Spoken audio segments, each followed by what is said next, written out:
folks, welcome to Myers Metal Detectors, located in sunny Tampa, Florida, where we sell nothing but fun and adventures, treasure hunting gear, and anything you can imagine for metal detecting. Give us a call, 813-237-1939. Happy hunting and dig deeper. Live from sunny Florida, it's Treasure Talk. Welcome, friends. Welcome indeed. So, Jeff, I couldn't see it on Facebook, so I don't know if we're... No, it's not. It's the guy. I'm going to have to go in and try to do something. Yeah. Pete Zuckerberg. Yes, I think that's what it is. But, yeah, we'll have to just make sure we're on... I mean, it'll go to a page. But it won't go to a group anymore. That's them messing with us, you know? Yeah. Doesn't make any sense, but we'll persevere anyway, for sure. Yeah. And we got an exciting show tonight, as always.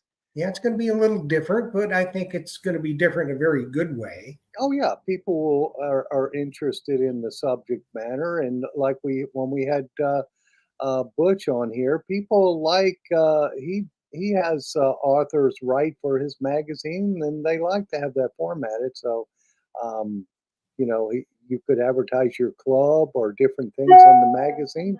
So, yeah, Jocelyn just told me we've got somebody on from England, but we've got them phone from all over the world. Because yep, Angie from England, been on a number of times. Yes, we have them from all over the world. But anyway, people I think are really interested in becoming authors and, you know, telling the story about what we're doing. So I just excited about today's show for sure. Yep, and we've got a list of very in-depth questions for our guests that I think you all will find interesting. And if you do have questions, get them in the chat, and we'll do our best to get them asked and answered. Yes, as always, we've got Jeff and I and Jocelyn in the other room there. And if you got a question, put it in the comments there. So hopefully we'll get them. We'll see them. One of us three will see it, and we'll get it asked and answered if at all possible. Yes, indeed. But I guess I better do the housekeeping real quick. Yes, you best. As always, today's show is brought to you by your friends at Myers Metal Detectors, where we sell fun and adventure. And there's a lot of sales going on right now. Speaking of adventure, if you're interested in a Naka product or a MindLab product, we've got some excellent deals right now. So just call me at the shop for sure tomorrow. And Joe Vizzi has a comment. I'm writing a book about the adventures at Myers Metal Detectors. He could do that because he gets a firsthand witness of it. But let me keep going with my housekeeping. Where did I leave off at? The views and thoughts and opinions expressed here by the Treasure Talk guest and member belong solely to the guest and member, not necessarily to Phil Myers, Jocelyn Myers, Myers Metal Detectors, or Jeff Monin. True. We're busy for that matter, too. Well, ain't that the truth? And the most important part of the Treasure Talk is our purpose, and that's to educate our members in a fun, informative manner. And I think that's what we do that's what we strive for every day, and that's what we do every Monday night for sure. Isn't it, Jeff? That's right, it is. And speaking of Big Poppy, Joe Vizzi, the title of the book he's going to write is Zazich. Zazich. Yes. That's it. That's funny. Zazich. Right. Yeah, so we've got some excellent guests tonight, and we've had them on here before. We've got Fred, and he's written quite a few books. Yeah. And then we've got Terry. Terry's got his latest book. We have all these in the shop for sure. Yep.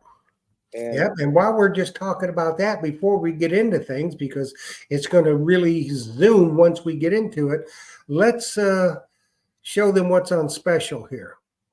Yeah, let's do that. We got a little bit of a commercial.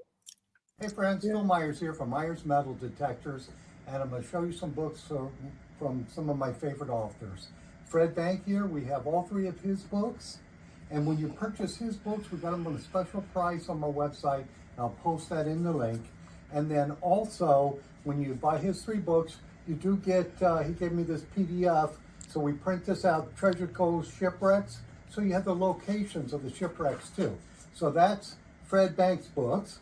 We've got those 3 there. We'll have them on a special price. You also get one of the famous Treasure Talk towels when you make that purchase. And then also my other favorite author is Terry Shannon.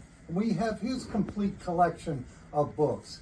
And we've got those on a special price on our website too. And it includes his latest one, the Treasure Coast Treasures, printed in color. So Phil Myers, Myers Metal Detectors, happy hunting and dig deeper. Get it out. Hey, I know. There was a lot to say. And also want to remind folks that I didn't put it into commercial. I should have. When you buy one of their books, if you buy it off my website, put your t-shirt size in there because we're going to throw one of those in the box too. So you'll get loaded with swag for sure. Yes, indeed. Yes, you will. And also, tonight's format, like I said, is going to be a little bit different. We been talking about doing this show for a while, and with both Terry and Fred being very, very prolific authors and writing some very, very good books, they've been through the trials and tribulations. And we think, and I think personally, Phil needs to write a book, and it called it Life at the Shop. That'd be a good title for it. But many of you out there could write a book and should write a book. And so hopefully you'll learn a little bit about it tonight, how to go about it, because these are very pointed questions. And we're going to delve right into it, the do's and the don'ts, stuff that'll make your life easier. Because if you wondered, you're going to find out about it tonight. So let's just get on with it, shall we? Philip? Yeah, let's do it.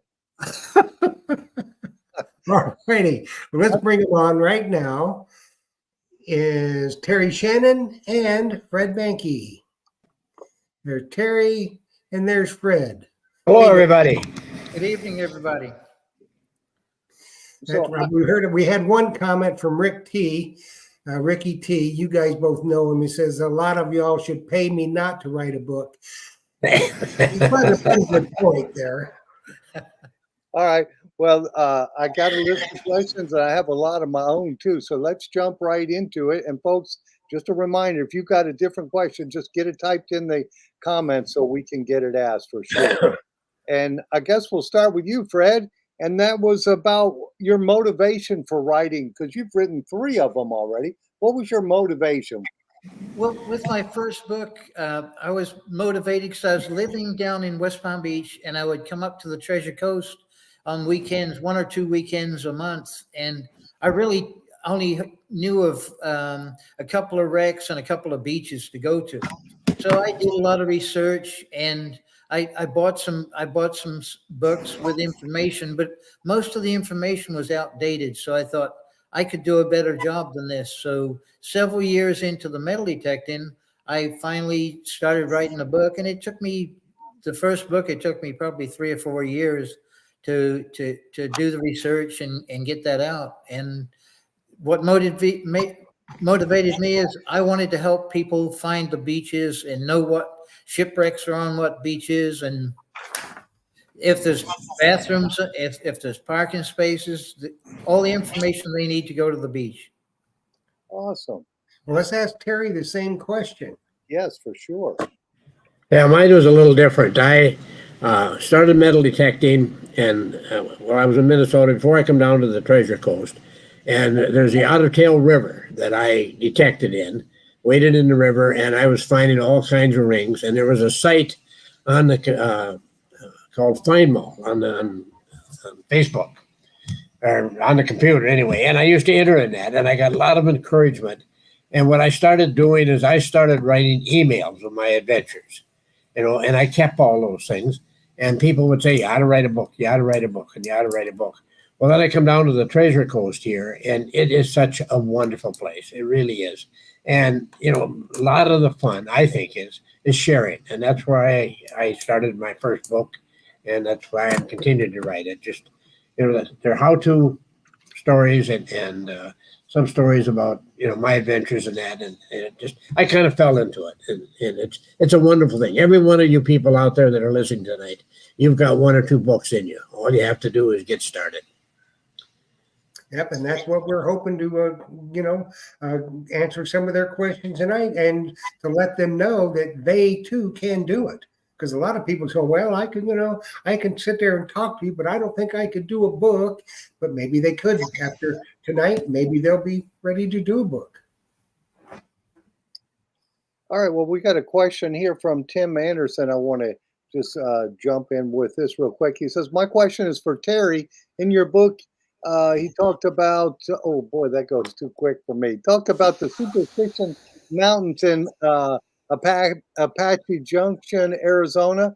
I'd just like to know how you did, and did you find? Boy, it bounced around too quick for me. So, did you find it? Years ago, my wife had surgery and she was going to be laid up for a while. And so we took our motorhome, or actually a camper at that time, and we ended up camping in Apache Junction, right at the base of the Superstition Mountain. And if you look at that mountain, there's a lost Dutchman's gold mine up there. And there's all kinds of stories and folklore about that. And I mean, I bought every book available, and that mountain was not that big. There's no question I could find it.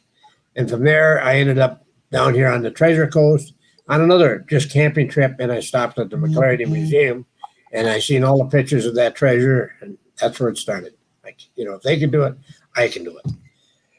Excuse me. Yeah, and it looks like Dirty Paul's has a comment there. Can you see it, Jeff? Yeah. Did either of you have a ghostwriter? Dirty Paws Detecting wants to know. That's a good one. Go ahead, Fred. I don't have a ghostwriter. I'll bang out these chapters one at a time and work at them that way. I plan the book out the best way I can, what I want to get across and everything, but I don't have a ghostwriter. You have a Ghostbuster. Yeah, that.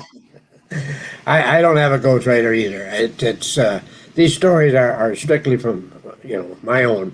But years ago, I was working on a diesel generator up in Canada, and a Finlander come by and said, "Terry, you don't know what you're doing." And I looked at him and I said, "You're right, but I always know somebody that does." And what I did is I put together a group of people to help me. And I tell you, that's the greatest thing. There's so much stuff that I don't know that they do. And, we've got a team. And Fred is part of that team. He jumped on board, and he's made me look good several times. He's under a lot of pressure to do that, Well, I'm just going to leave it there, Terry. I'm not even doing it. Philip, do me a favor, Phil. Yes. Tilt your camera down a little more. Yeah, I have a hard time reading my comments, but I'll tip it up. Your neck's got to go back so the trifocals will go up. Yeah, I Either that or make it bigger print. Yes, or lower my seat or do something. But when you guys write your books, how long does it take you typically to write one? Go ahead, Fred. Okay, well, Fred said he worked on his for 3 years, and there's a big difference between a writer and a guy like me. I'm kind of a storyteller. And so it didn't take me long, because what I had done is over the years, I'd sent out these emails talking about my finds and my adventures and that stuff, and I saved them all. And all I had to do was kind of sort them out and then put them down and then organize them. And like I said, I had a group of people that really helped me. I've got, David Franklin, he designs my covers for me. And Jim Brower was the first guy. He formatted the books and helped me get it, organized and stuff like that. And then, what I would do is when I sent the book in to be published, I'd order some proof sets. I'd order 5, and then I'd give 4 of those to friends of mine, and they go through and point out all the mistakes. And there were many, many mistakes. And we correct them, and then, make the corrections in it. So with me, it's a team effort. I provide the story, and I've got people that just really help. And everybody's got that kind of group if you just take advantage of it. Really, well, the one gentleman that couldn't join us tonight, he had something come up. Jim McLaughlin, he does a proofreading for you. Jim correct? Jim has been a tremendous asset. He's just a great guy, and he he laughs at me because I didn't really know what a punctuation or a comma was. I tell everybody when I had English in high school, that's when I met my wife, and I missed most of it. See, so it's her fault, really. That's right. But Jim has been, if I've got a good book out there, a lot of it is because of Fred and because of Jim. The Jim proofreading will- is very important. Jim will he'll invest easily 100 hours in a book, just reading it, going through it, and helping format it, and doing everything it needs. And he's just a great individual, and it's a shame he can't be here tonight. He's just a great asset. Yes, he is. We enjoyed meeting him when we were down there. And now, speaking of formatting, let's cover that a little bit. That's one of the questions on our in-depth list. Well, let's just go down our list here, Phil, shall we? So it kind of flows. So, I guess we're asking who will be your audience and who buys your book. That is a That's good what you have to ask yourself, correct? Who's Because gonna be your before you audience? write a book, this is something you should ask yourself. That's Well- correct. I mean, there's a lot of interesting things out there, and there's a lot of. I had a fellow one time tell me that Florida down here has probably the most talent of any state in around.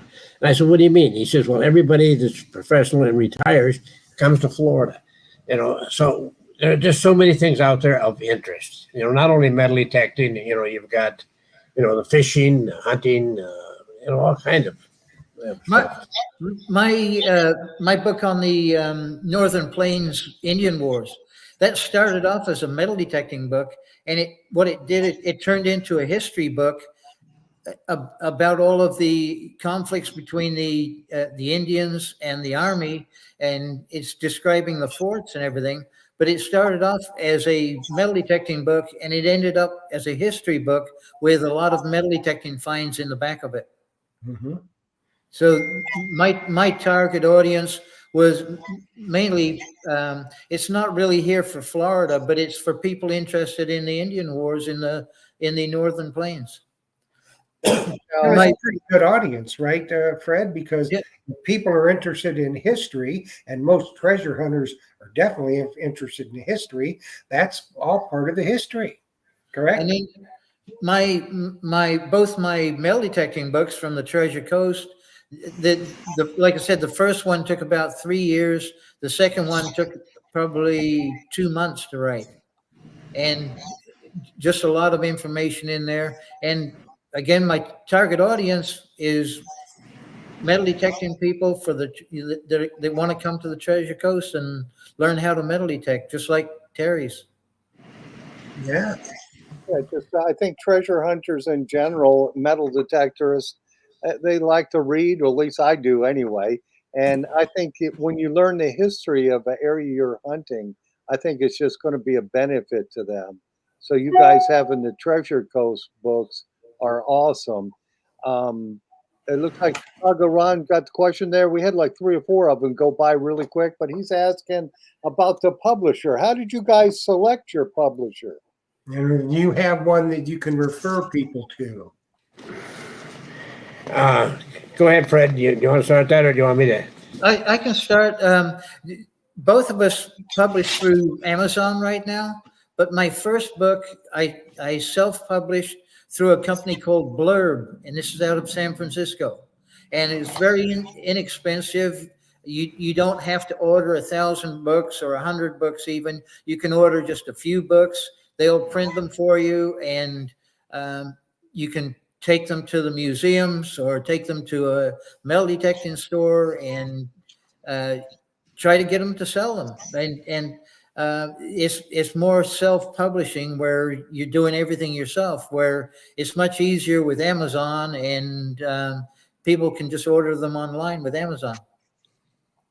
Right. And when you sell it on Amazon, you guys get a fee for selling it, right? Yeah. There Yeah, it I can explain this. I printed this out, when I hold this up, I can't see it. But if you go into the place to go is Kindle Direct Publishing on your line. If you put that in there, you'll come up with this page here. And it's a manage your KDP account. It's KDP is Kindle and it's part of Amazon. Mhm. And they will talk you through everything. If you got a question, they're there to help. I had a lot of outside help in that, but this was easy. And they publish your book. They do everything, and it costs you nothing, absolutely nothing. You put it in, and then when they sell it, your book is sold worldwide. I was kind of getting ready for this presentation, and I was looking up some stuff, and I didn't even know this. They give you a graph of where your books sell, and I was really surprised. My graph, 90% of my books sell in the United States, and then 5% or 6% sell in Canada, 2% in Australia, and 2% in other countries. So your books are displayed worldwide. And I went through, trying to get organized for this thing. And I was going through, and people will write reviews on your books and that. And I had a review on my first book, Detecting the Treasure Coast, from a guy from Germany, and it was written in German. So I don't know if they had somebody translate the book or it doesn't. But here's an example. This is the best month that I've ever had, not this month. And what they do is I get a commission on every book that sells. And I opened up an account, and they deposit me right in my account. This month, I've sold 163 books. My commission this month, this is the best month, right now is it says $909, but it's higher than that today, And that goes directly into an account. It's like whether I'm 1 month behind, so I will get this not at the end of this month, but I'll get it next month. And the account, go ahead, I'm sorry. No, go ahead. Yeah. So it's really easy, and it's fun. I mean, it just, for a guy out of Freesy, Minnesota, 1,300 people having a book that sells all over the world. Well, that's, when I think about it, it's really an ego booster. Oh yeah, that's nice. And it's easy. It's just so easy, really. On the other hand, selling, it's like Mars Metal Detectors selling our books, and it's like the local museums. Our books are the best sellers in the local museums. I've got 3 checks I've got to deposit, one from each museum and one from Mars Metal Detectors for selling my books. So I'm having a good month this month too. Yeah, Tell you what, I'd watch that check for Mike's detector. To me, it here, because I have so many people ask about the Treasure Coast, and both of your books are excellent, and I like the format. How did you guys? And that is one of our questions. How did you guys decide what size to make your book? I followed a lot of the books in this style for metal detecting and treasure hunting are a 6x9. So I kind of followed that format. And if you're going to start a book, you want to start writing it for that size and not create it bigger than have to reformat it later on. Terry? Yeah, I do the same thing. I do it in Word, and so I can just move it over. Actually, what I do is copy and paste. And when you get it all done, and I'll have it all done, and then I'll move things around, and you just got to be satisfied yourself, and then the formatting it is very important. My very first book that I wrote was Detecting the Treasure Coast, and it's really been a very popular book. 201 pages. So I decided to do it in color, and Fred is the one that really worked this out for me. He made the margins narrower. He made the pictures are the same pictures, but he actually, we call it wraparound, the words around the picture, so it isn't just a picture and then a blank space. And actually the same book with everything in it. Fred was able to reduce that book down to 141 pages. In color. Right there. This Right. This is an example here. This is called text wrapping, where you actually wrap the text around the picture, and it saves so much room when you're creating a book. So that would be text wrapping right there. Very interesting. Terry, did you put those pictures in there in Word? Is that how you did that? You have to do it when you download them. It's got to be in what is it, Fred? you've got a JPEG or a PNG picture that you're adding to the Word document. Okay. Cool. Yeah, it's got to be a PDF file when you put it in there. So I do the work in Word, and then I convert it to PDF when I upload it.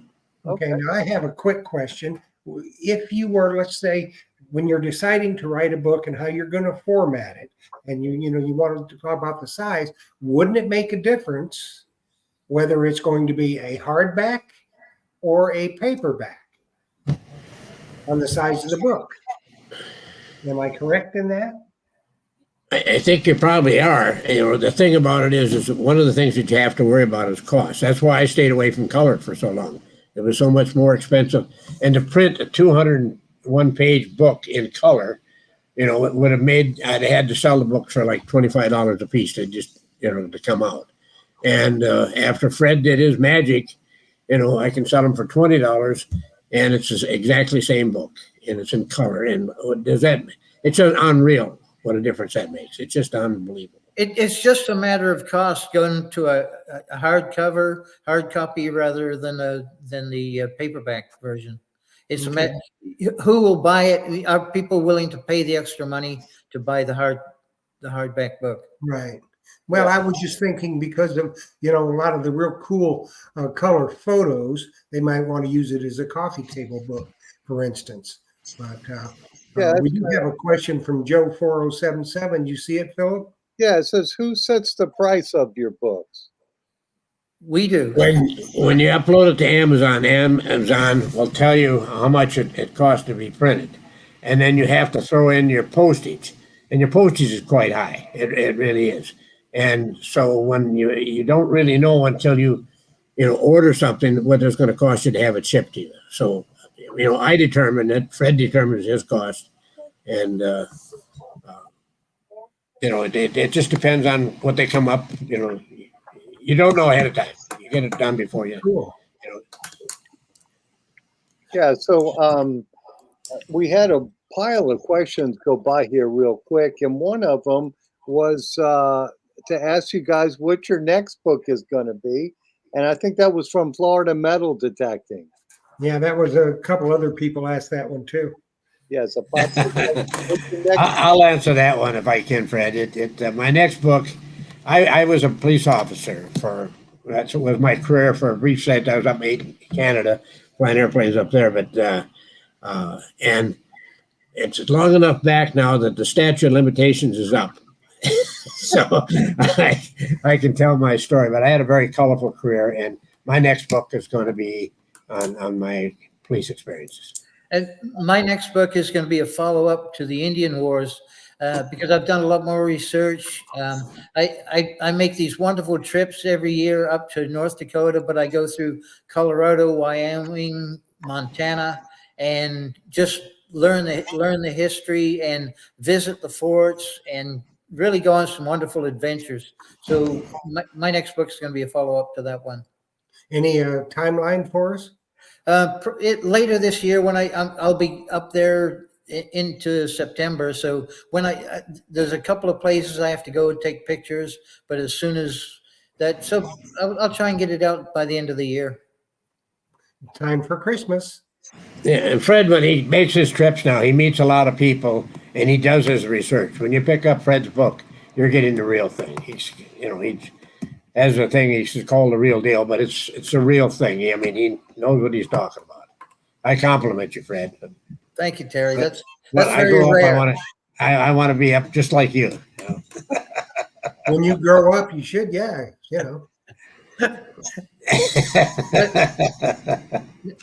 But one of the things, we were talking about color and stuff.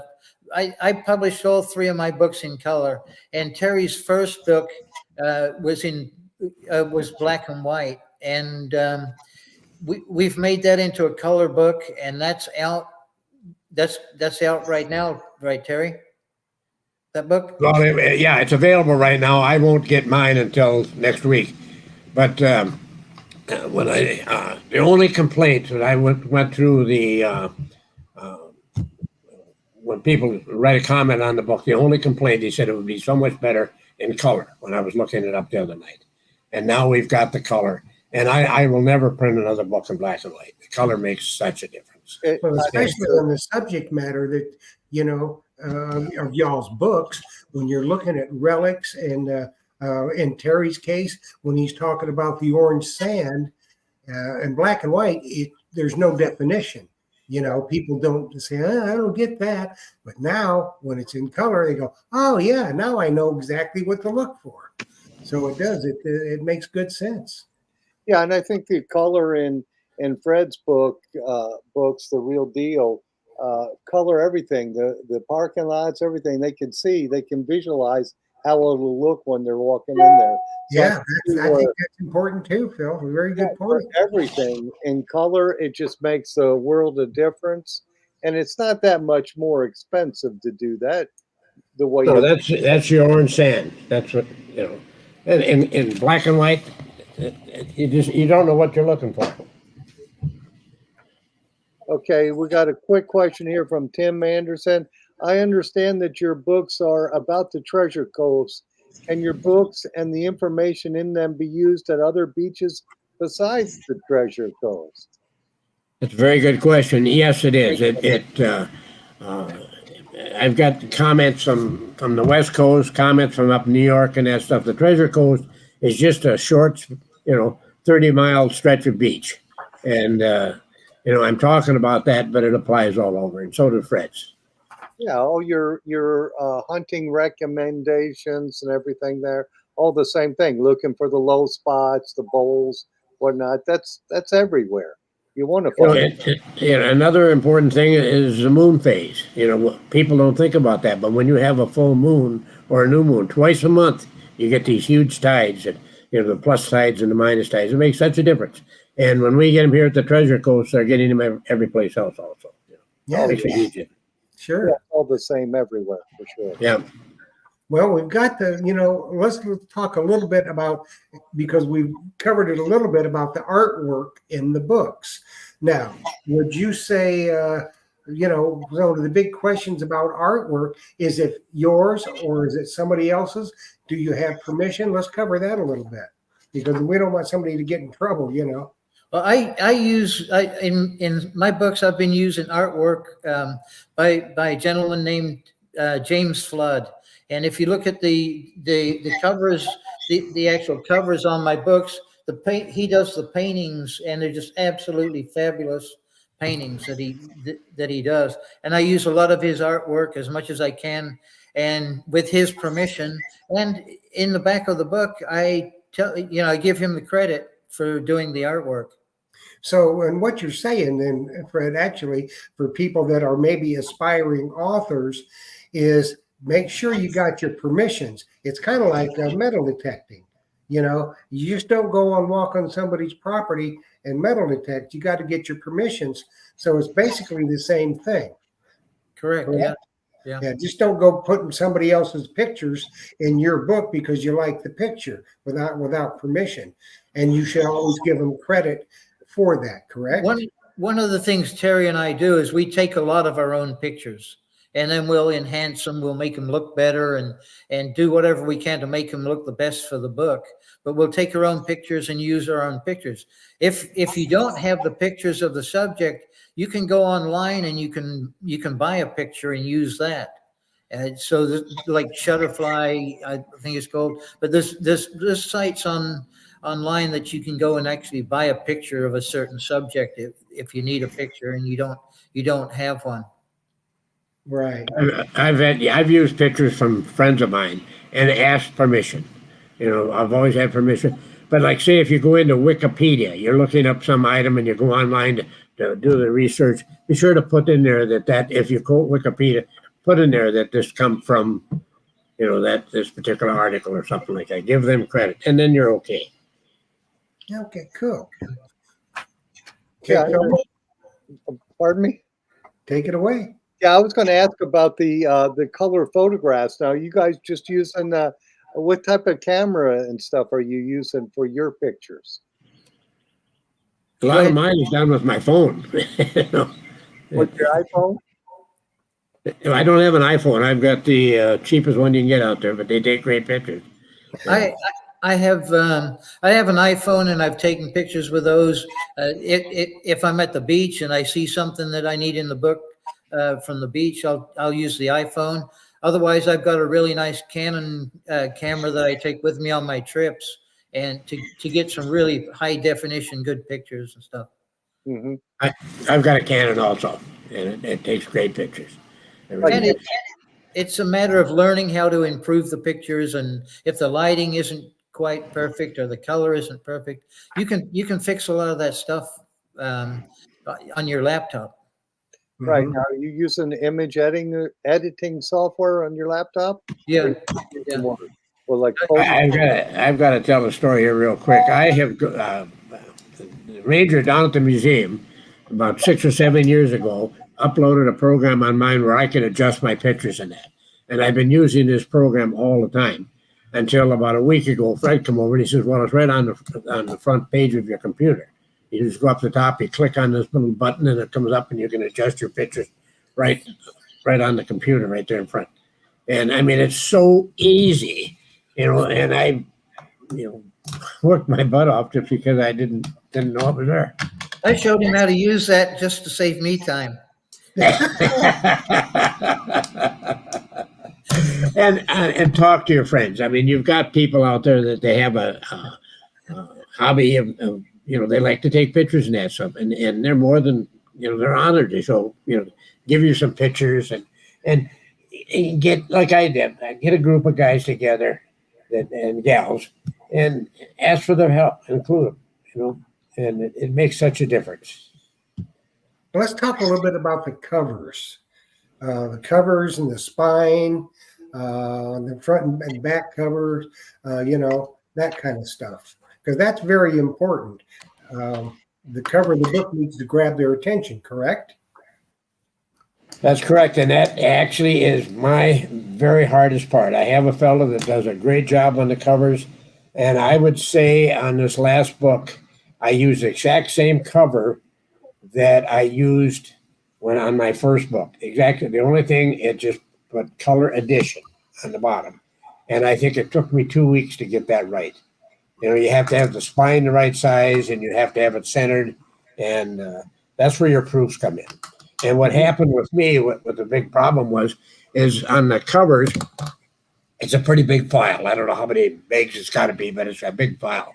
And the guy couldn't send it to me. It was just too big. He could do it in like Dropbox or something like that, but he happens to be in the trailer park right now. So I went down with a flash drive and just had him put the new cover in the flash drive. And I think what we did is we pulled the flash drive out too soon or something. And the flash drive, the size of the file in the flash drive was smaller than the size on the computer.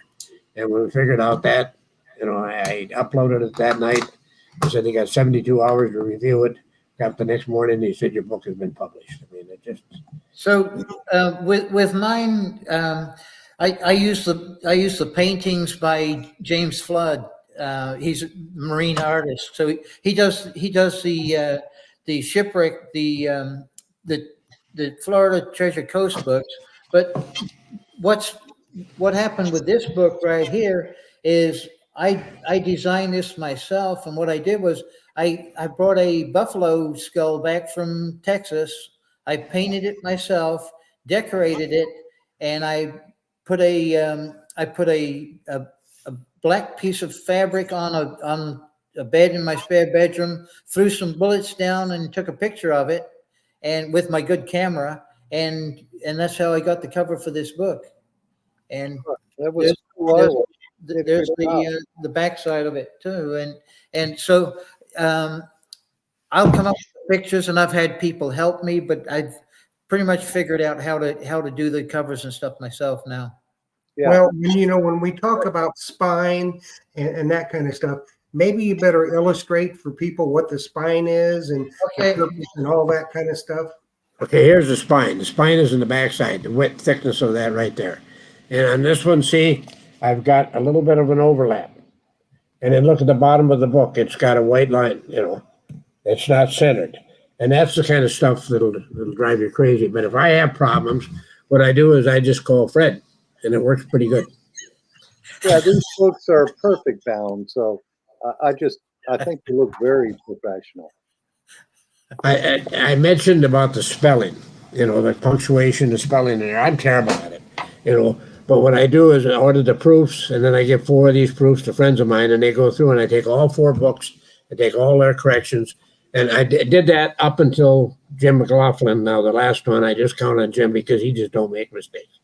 And I send it in, I get the proof, I give the proof to Jim, and he makes all the corrections. See, the problem is when you're writing it, you get kind of tired, and you'll see things that aren't there.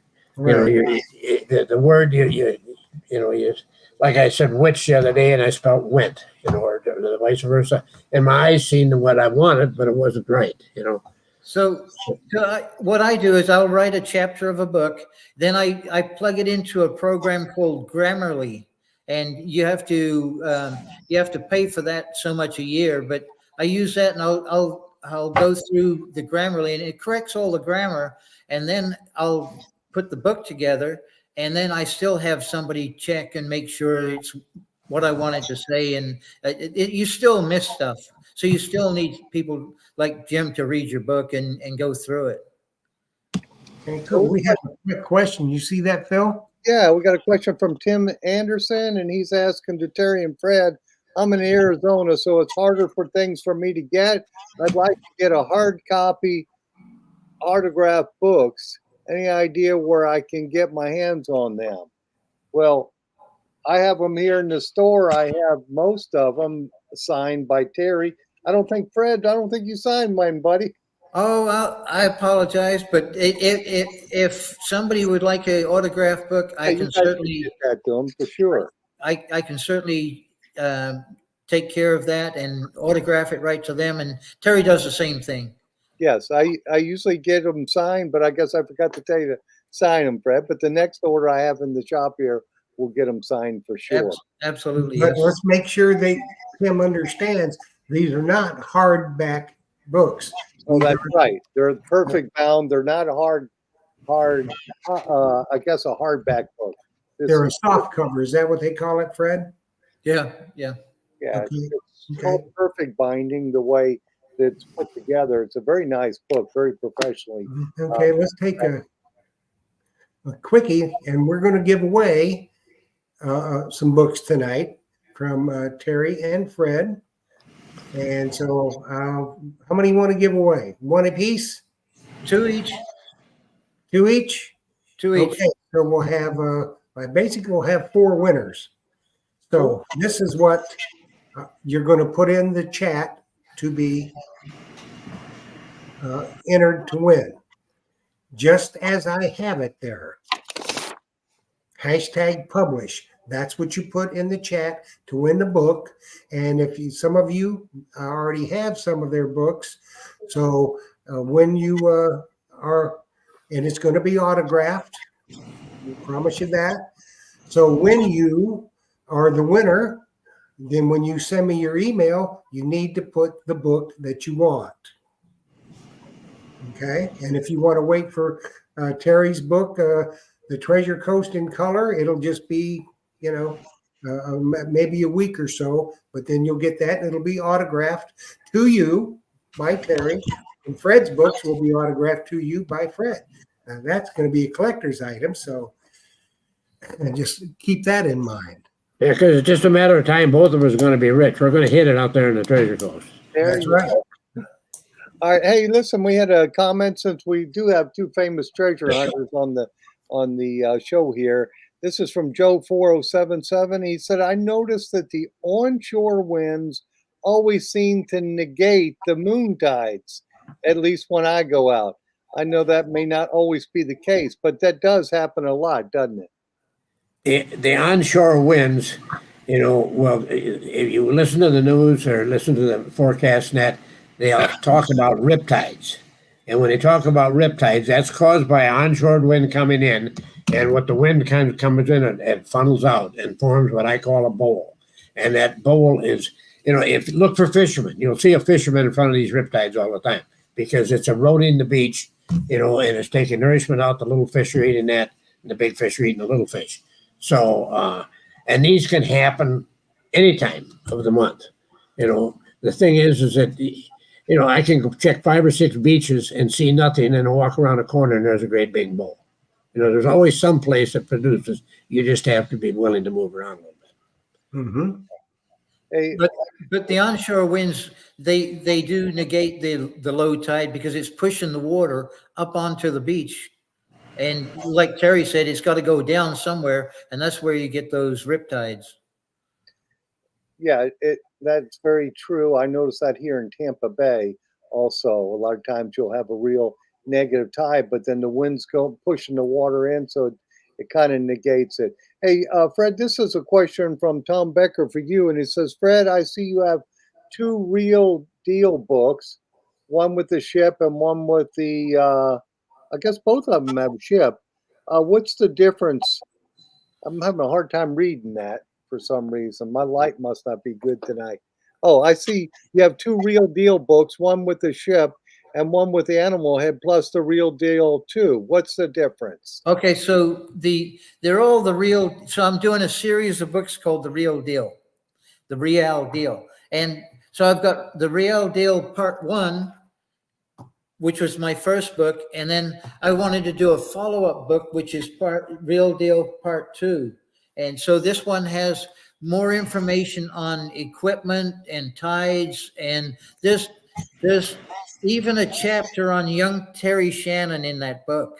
If you want to learn about Terry It's a Shannon, history lesson in itself, right there. it's worth buying just to get the dirt on Terry. I tell you, Fred was giving a presentation at the McClarty Museum, and I went down to hear him. This was before I really knew Fred. And he gave a great presentation, and he got all done. He thanked the people, said he hoped that they enjoyed his presentation, and if they liked it, his name was Fred Banke. If they didn't like it, he was Terry Shannon. There You know, and that's how the friendship began. And this year, we got into stuff that you can't believe. We had, I think, at least 3 or 4, I know at least 3, probably 4 occasions where we just done unbelievable stuff. Can I show you real quick what Fred made for me? Fred made a display case. Can I give you a quick peek of that? Sure. Go right ahead. Can you see it? Yeah, it looks great. We got into it, and it was just, you know, I went out last night for about 2 hours, and I bet you I dug 50 coins in that 2-hour period in one gold earring. And it was an area maybe 20 yards wide, and the rest of the beach was nothing. It was just that one low spot where I was able to get stuff. So you have to be able to move around. They got a saying, shoot and scoop. You know, if you don't find anything, scoop. Yep. Let's go. Well, let's give a So some stuff away. just to answer that question real quick. So this book here is it's all about the Indian Wars, but what in the back of the book it's got a whole big chapter on the finds from the Indian Wars, which is bullets and military buttons and all kinds of stuff like that. So that was just to answer that guy's question. Oh, very good. They're all fantastic books. Yeah. And all my in-laws, my daughter-in-laws, want to say they're hinting to me. Christmas is coming. I think they'd like those books. So I'll be sending y'all a check. Anyways, let's go and let's see. Can we do a little giveaway action here? Let's do You it. ready, Phil? I'm ready. Let's see it. I know you are always ready for this. You I like love this. this. This is my favorite part of it. I know. Okay, we'll do 4 winners. And the first winner is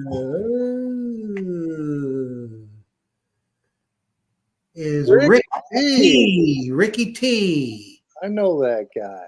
Yeah, we do too. So let's draw again.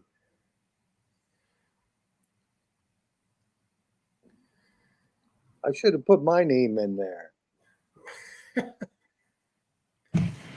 Chicago. Woo!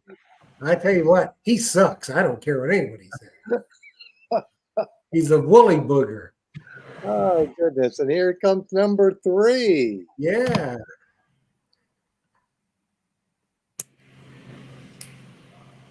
Florida metal Florida detecting. metal detector.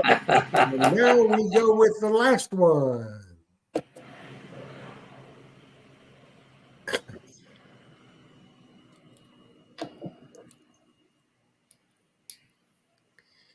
Keegan. Everybody knows who won now? Cool. Congratulations, everybody. Yes, indeed. So I'm going to put up the Keegan. email. That's what you do. You send your name, address, and phone number and the book that you want to treasuretalkshow@gmail.com. And please include the book that you want. And it will be autographed by Terry and it'll be autographed by Fred. So, whichever ones you want, we're good. So we got 4 winners. So we're going to have 2 and 2. So the first 2 win Terry's books. The second 2 win Fred's books. That's how we'll do it. So make sure that you put the book that you want. The first 2 names that were drawn, you get one of Terry's books. Include that in the email that you want, and it'll be autographed to you. The second 2, get one of Fred's books, whichever one you want, and it'll be autographed to you. So make sure you put that in the email. Get it to me. I'll get it to them. So we'll be good to go. All righty. I'll leave that up for just a while.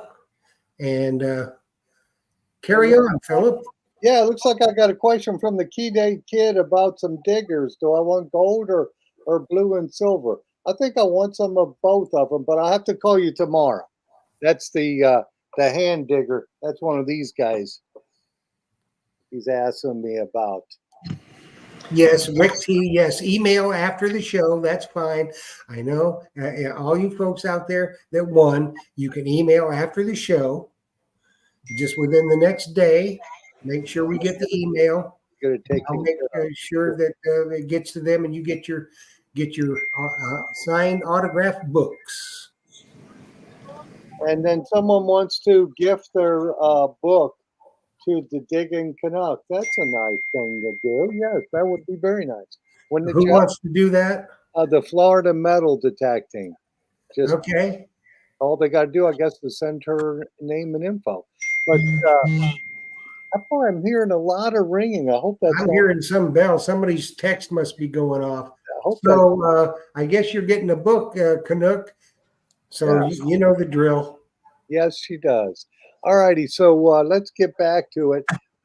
With your books, both of you guys, what is the best-selling book been for you, and how many million have you printed? I don't know. I tried to look it up, but the bestseller has been my first book, Detecting the Treasure Coast.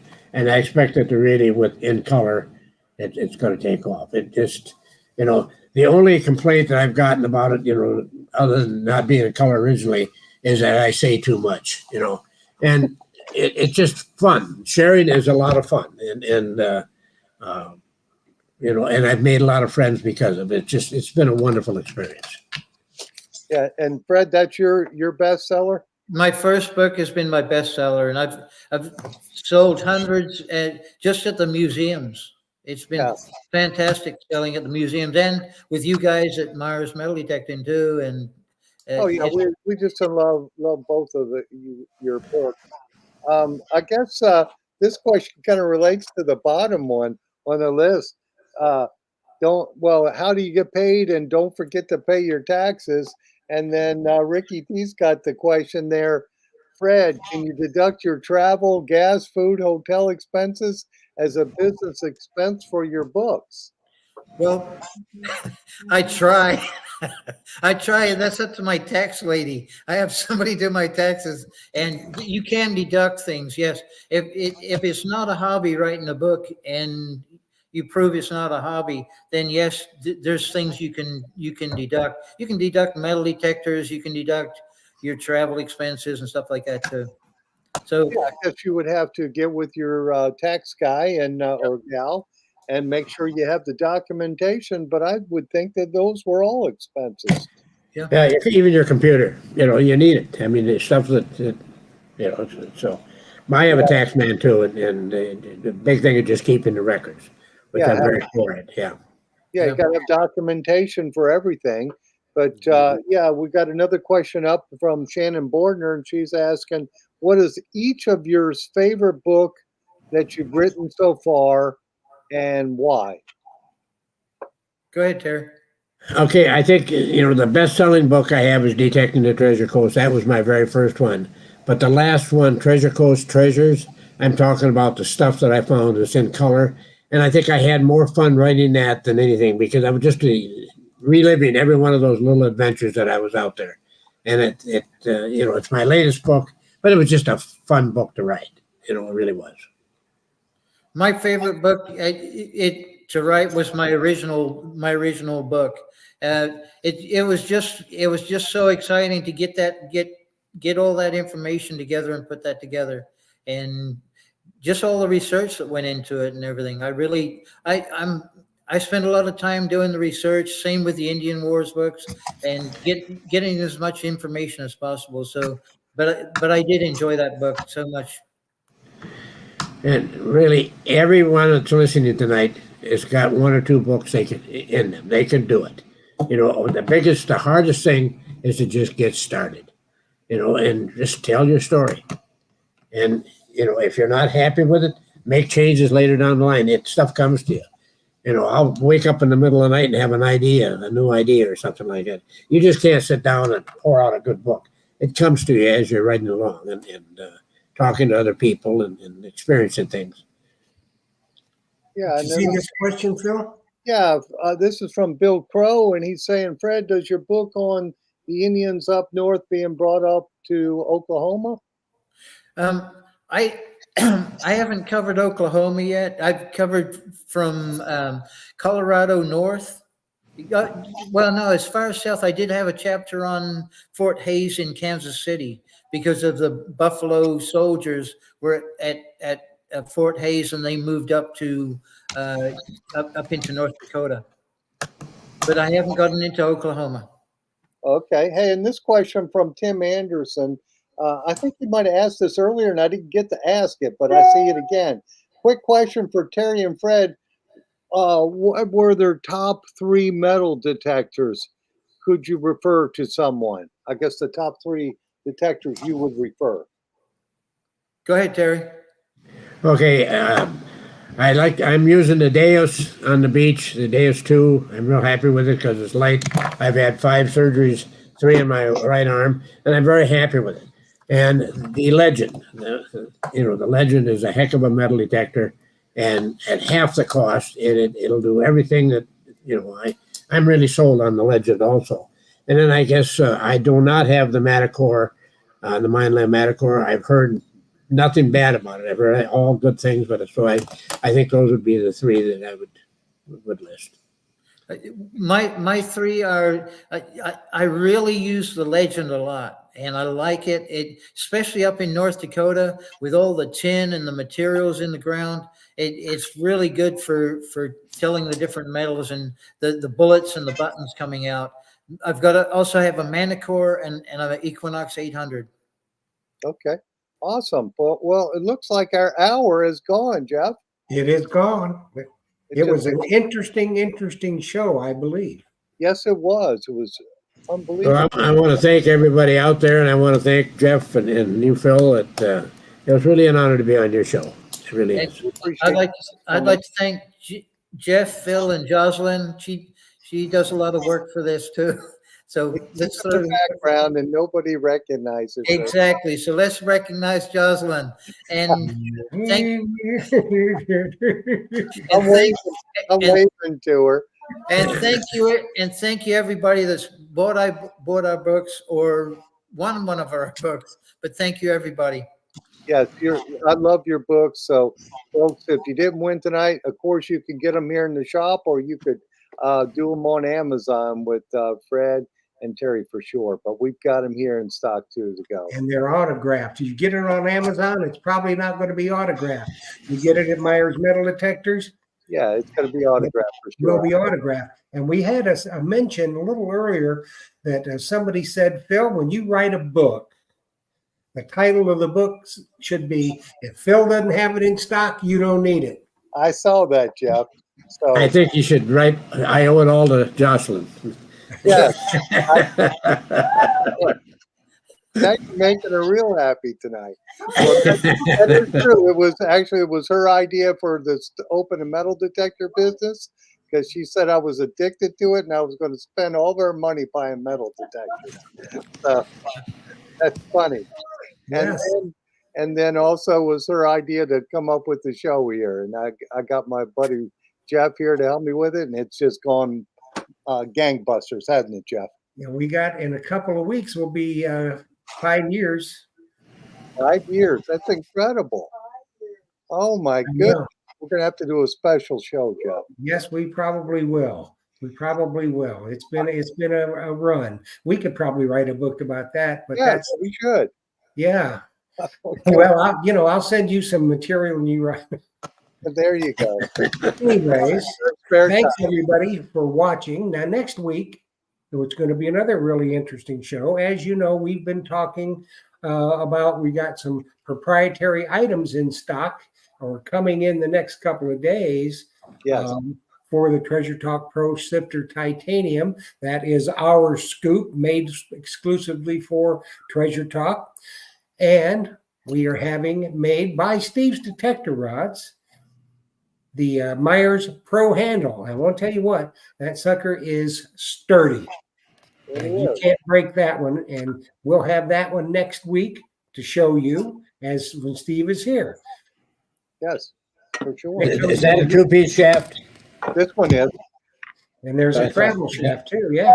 This is a two-piece. And I'll be needing that travel shaft because I'm going to hunt with the woolly booger in England next year on the beach. Awesome. So Well, guys, thank you for sure. Thank you, Jocelyn. Thank you, guys. And I think we're about out of here, aren't we, Jeff? yep, grammar time. Moonlight Graham says to save him a titanium scoop, Treasure Talk Pro Sifter Titanium, and the travel handle. We got it. We'll do Put it. it back for him. So we're out of here. Thank you so much, everybody. Thanks, God Terry. bless. Thanks, Fred. Always a pleasure. I'll get those emails to you as soon as I can. Thanks, Philip. Tell Jocelyn, we thank you, Jocelyn. We do. I'll get you some Yes, ice cream. Jocelyn, that's it. Thumbs up for Jocelyn. That's right. That's right. We all know where our bread is buttered. Absolutely. All right. Do we Thanks, end? everybody. Yeah, Fred skated. Okay. So thanks, everybody. Happy hunting and dig deeper. And remember, if Phil doesn't have it in stock, you don't need it. Don't need it. Good night, everybody. We'll Take see care, you. buddy.